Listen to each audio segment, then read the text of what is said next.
யாருடைய ஜெபம் தேவனை பரியாசம் பண்ணுகிறது? என் அன்புக்குரியவர்களே, இன்னைக்கு எல்லா ஜெபத்தையும் ரெகக்னைஸ் பண்ணிடுறோம். கிடையவே கிடையாதுங்க. இன்னைக்கு அநேகருடைய ஜெபம் இயேசுவை பரியாசம் பண்ணுகிறது என்பதை மனதில் வைத்துக் கொள்ளுங்கள்.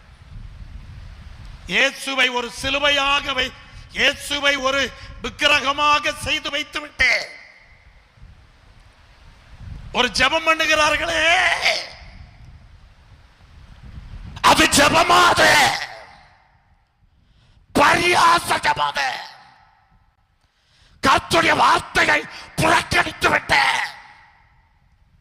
ஒரு ஜெபம் பண்ணுகிறார்களே, அது தேவனுக்கு பிரியமான ஜெபமாது.